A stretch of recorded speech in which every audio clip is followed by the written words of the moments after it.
ഇനി ഒരു പള്ളിയും പൊളിക്കാൻ നിങ്ങൾക്ക് ഒരു രഥയാത്രയും നടത്തേണ്ടതില്ല. നിങ്ങൾക്കിനി ഒരു മസ്ജിദിന്റെയും ക്ലെയിം ഉന്നയിക്കാൻ ശിവലിംഗം തപ്പി പോകേണ്ടതില്ല.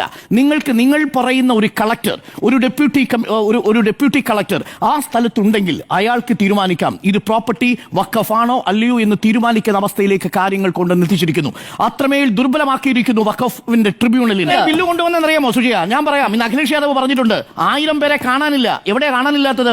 ഉത്തർപ്രദേശിലെ കുംഭമേളയിൽ 1000 പേരുടെ ലിസ്റ്റ് എവിടെ? കുടുംബാംഗങ്ങൾ ചോദിച്ചുകൊണ്ടിരിക്കുക. അപ്പൊ പറഞ്ഞു ഉത്തരത്തിന് പകരം ഇതാ വഖഫ് ബിൽ, ഭേദഗതി ബില്ല് കൊണ്ടുവരുന്നു. ഉത്തർപ്രദേശിലെ കുംഭമേളയ്ക്ക് കാണാതായ മനുഷ്യരെ കുറിച്ച് ചർച്ച ചെയ്യാതിരിക്കാൻ വേണ്ടി കൊണ്ടുവന്ന ബില്ലായത്. ആദ്യം ആ ബില്ല് കൊണ്ടുപോവാ. ചൈന ഇന്ത്യയുടെ അതിർത്തിയിൽ കടന്നു കയറുമ്പോൾ ആ പ്രദേശങ്ങൾ എത്ര കവർന്നെടുത്തു?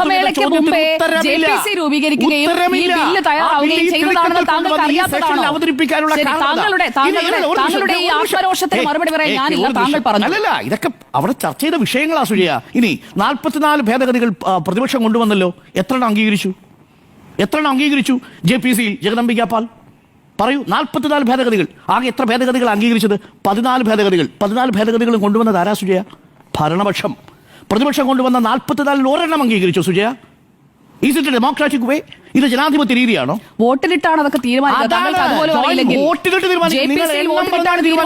ഇനി ഞാൻ എന്റെ വാദത്തിലേക്ക് വന്നാൽ, ഇന്ത്യൻ ഭരണഘടനയുടെ അസംബ്ലി കൂടുന്ന സമയത്ത് ഡിസംബർ 6-ാം തീയതി 1949 രാജേന്ദ്ര പ്രസാദ് ഒഴിഞ്ഞുകിടക്കുന്ന മുസ്ലിം ലീഗിന്റെ അംഗങ്ങളെ നോക്കിയിട്ട്, അവിടെ ആ കസേരകളെ നോക്കിയിട്ട് പറയുന്നൊരു വാചകമുണ്ട്.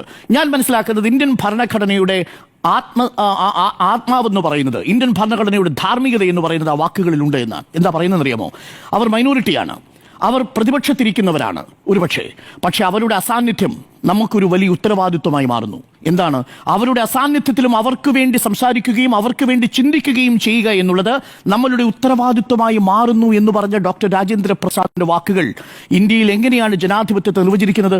മൈനോറിറ്റിയുടെ അവകാശങ്ങൾ ഒരു ഭൂരിപക്ഷം സംരക്ഷിക്കുന്ന ഘട്ടത്തിലാണത് ജനാധിപത്യം സുന്ദരമായി തീരുന്നത് എന്നുള്ളതാണ്. ആ ഭരണഘടനയുടെ ധാർമ്മികതയെ ലംഘിക്കുന്നു. ആ ഭരണഘടനയുടെ ധാർമ്മികതയെ ഈ വഖഫ് ബില്ലിന്റെ പ്രധാനപ്പെട്ട ചില പ്രൊവിഷൻസ്, അതിന്റെ ഭേദഗതികൾ ലംഘിക്കുന്നു എന്നതാണ് എൻ്റെ ആദ്യത്തെ ടേക്ക്.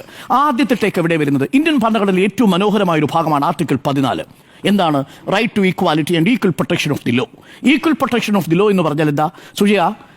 നേരത്തെ പറഞ്ഞല്ലോ, ദേവസ്വം ബോർഡിന്റെ കാര്യത്തിൽ ഒരു ദേവസ്വം ബോർഡ് മെമ്പറെ തെരഞ്ഞെടുക്കുന്നത് എങ്ങനെയാണ്? ഹിന്ദു ക്ഷേത്രങ്ങളുടെ സ്വത്തുവകകളെല്ലാം പൂർണ്ണമായും കൈകാര്യം ചെയ്യുന്ന ദേവസ്വം ബോർഡിലെ അംഗങ്ങളെ തിരഞ്ഞെടുക്കുന്നത് ആരാണ്?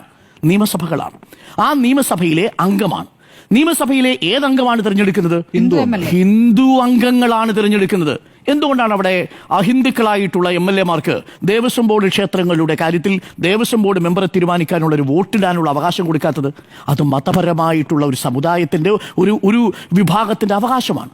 അത് ഹിന്ദു വിഭാഗം അവരുടെ അവകാശമായി കണക്കാക്കുന്നു. അംഗീകരിക്കുന്നയാളാണ്. കാരണം അത് ആ വിശ്വാസികളെ സംബന്ധിച്ചൊരു അവർക്ക് കിട്ടിയിരിക്കുന്ന ഒരു പ്രിവിലേജാണ്. ഇനി നേരത്തെ പറഞ്ഞല്ലോ വൈഷ്ണോദേവി ടെമ്പിളിന്റെ ലഫ്റ്റനന്റ് ഗവർണർ അവിടെ ഹിന്ദു അല്ലെങ്കിൽ പകരം മറ്റൊരാളെ തീരുമാനിക്കാമെന്ന് 1988 ആക്ട് പറയുന്നു. അതും ഞാൻ അംഗീകരിക്കുന്നതാണ്. കാര്യം അത് ഹിന്ദുമത വിശ്വാസികളുടെ മാത്രം പ്രോപ്പർട്ടി, ആ വിശ്വാസികളായിട്ടുള്ള ആളുകൾ മാത്രം അതിനെ എക്സിക്യൂട്ട് ചെയ്യുക എന്നുള്ളതാണ് നമ്മൾ ഒരു മതേതര ജനാധിപത്യ രാജ്യത്ത് അഭികാമ്യമായിട്ടുള്ളത്. ഇവിടെ എന്താ സംഭവിക്കാൻ പോകുന്നത്? വേണ്ടി വന്നാൽ 4 മുസ്ലിങ്ങളെ വരെ ഈ വഖഫ് കൗൺസിലിലും വഖഫ് ബോർഡിലും ഉൾപ്പെടുത്താൻ സാധിക്കും. എങ്ങനെ? 2 നോൺ മുസ്ലിങ്ങൾ നിർബന്ധമായി ഉണ്ടാവണം.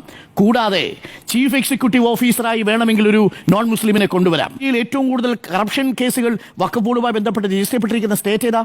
ഹൈക്കോടതി സുജയ, ഉത്തർപ്രദേശ്. എന്താ വഖഫ് ബോർഡിലേക്ക് ആരാ തീരുമാനിക്കുന്നത്? ആരെയാ തീരുമാനിക്കുന്നത്? വഖഫ് ബോർഡിൽ അംഗങ്ങളെ തീരുമാനിക്കുന്നത് സർക്കാരാ. ആ വഖഫ് ബോർഡിലെ സർക്കാരാണല്ലോ സ്വാഭാവികമായിട്ടും ഭൂരിപക്ഷമുള്ള സർക്കാരല്ലേ തീരുമാനിക്കുക. അപ്പോൾ വഖഫ് ബോർഡിൽ ഉത്തർപ്രദേശിൽ ഇത്രയും വലിയ അഴിമതി ഉണ്ടെങ്കിൽ അതിന്റെ കാരണം ഇനി വേറെ തേടി പോവേണ്ടതുണ്ടോ? So that is my final take. അതുകൊണ്ട് ഈ വിഷയങ്ങളിൽ യഥാർത്ഥത്തിൽ കേന്ദ്ര സർക്കാർ കാണിച്ചിരിക്കുന്ന തിടുക്കം, ജഗദംബിക പാലിന്റെ നേതൃത്വത്തിലുള്ള ജോയിന്റ് പാർലമെന്ററി കമ്മിറ്റിയുടെ ജനാധിപത്യ വിരുദ്ധമായ നീക്കം, ഇതെല്ലാം സൂചിപ്പിക്കുന്നത് തിടുക്കപ്പെട്ട് ഈ ബില്ല് കൊണ്ടുവന്നതിന് പിന്നിൽ വളരെ കൃത്യമായ ഡിവിസീവായിട്ടുള്ള അജണ്ടയാണ്. ന്യൂനപക്ഷ രാഷ്ട്രീയത്തിനെതിരായിട്ട് ഭൂരിപക്ഷ രാഷ്ട്രീയത്തിന്റെ മറ്റൊരു പാർലമെന്റിനെയും നിയമത്തെയും ഉപയോഗിച്ചുകൊണ്ട് തന്നെ ജനാധിപത്യത്തെ മറികടക്കാനും അട്ടിമറിക്കാനുമുള്ള ഒരു ശ്രമമാണ്. ഇനി നമ്മുടെ നാട്ടിൽ ഒരു രഥയാത്രയുടെ ആവശ്യമില്ല. നമ്മുടെ നാട്ടിൽ ഇത്തരത്തിലുള്ള ബില്ലുകൾ പാസ്സാക്കാനുള്ള ഭൂരിപക്ഷമുണ്ടെങ്കിൽ ഏത് അവകാശവും ന്യൂനപക്ഷാവകാശവും കവർന്നെടുക്കാൻ കഴിയുമെന്നുള്ളതാണ് രാജേന്ദ്ര പ്രസാദ് അതിന്റെ വാക്കുകൾ നമ്മൾ ഒരിക്കൽ കൂടി ഓർമ്മിക്കുന്നു. അവരുടെ അസാന്നിധ്യത്തിലും അവരുടെ ചിന്തയെക്കുറിച്ച്, അവരുടെ ആഗ്രഹങ്ങളെക്കുറിച്ച് ആലോചിക്കേണ്ടിയിരിക്കുന്ന നമ്മൾ അവരുടെ സാന്നിധ്യത്തിൽ തന്നെ അവരുടെ അവകാശങ്ങൾ റദ്ദ് ചെയ്യുന്ന നിലയിലേക്ക് കാര്യങ്ങൾ മാറിയിരിക്കുന്നു എന്നുള്ളതാണ് എൻ്റെ ടേക്ക്. ഇടവേളയ്ക്ക് ശേഷം തിരിച്ചു വരാം ചർച്ചയിലേക്ക്.